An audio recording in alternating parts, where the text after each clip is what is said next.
Introduction. Hello, everyone. Welcome to Fact Geeks. Today, we have a very special episode for you. We are going to take you on a journey through the life of one of India's most iconic and enigmatic freedom fighters, Subhas Chandra Bose. Bose's life was nothing short of incredible, filled with twists and turns, moments of triumph and tragedy, and a fierce commitment to India's independence. We are going to explore all of it and try to uncover the truth behind the many mysteries that still surround his life and death. Act 1. The Early Years. Subhas Chandra Bose was born on January 23, 1897, in Cuttack, Orissa, to a well-to-do lawyer and his devout wife. Bose was a brilliant student and excelled in his studies. His parents instilled in him a strong sense of patriotism and duty towards his country, which would shape his life's work. At the age of 16, Bose left for England to study at Cambridge University. He was deeply influenced by the nationalist movement in India, and his time at Cambridge exposed him to socialist and revolutionary ideas. In 1919, Bose returned to India and joined the Indian Civil Service, but soon resigned from his position to devote himself to the freedom struggle. Act 2. The Rise to Leadership. Bose quickly rose through the ranks of the Indian National Congress and became one of its youngest presidents at the age of 41. He had a vision for India that was radical and ambitious, which often put him at odds with other leaders in the Congress.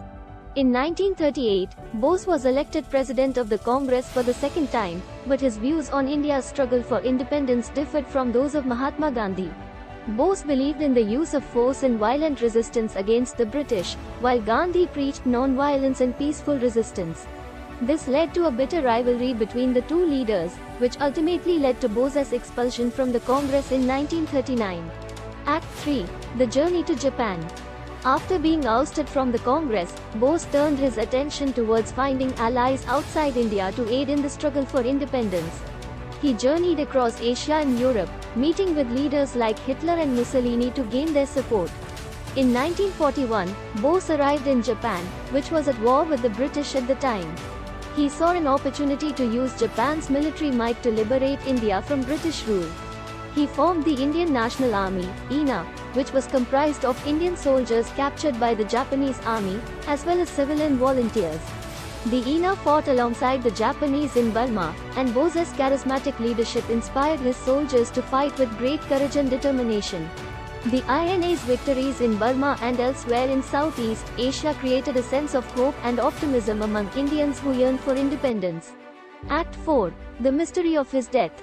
Bose's death in a plane crash in August 1945 is still shrouded in mystery and controversy.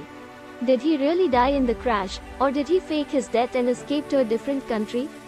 Was he killed by the British, or by his own countrymen?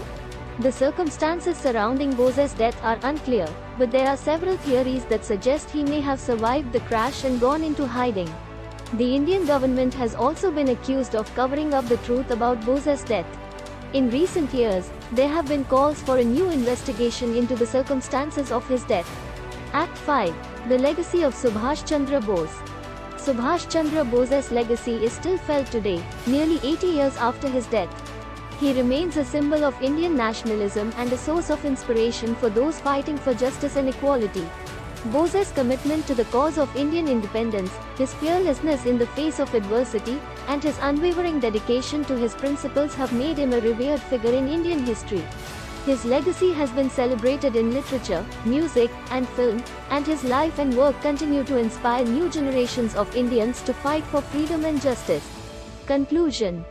His story is one of courage, determination, and sacrifice, and it serves as a reminder of the power of individuals to affect change in the world. We hope you've enjoyed learning more about this remarkable man and that his story has inspired you to make a positive impact in your own life and in the lives of those around you. Thank you for joining us today.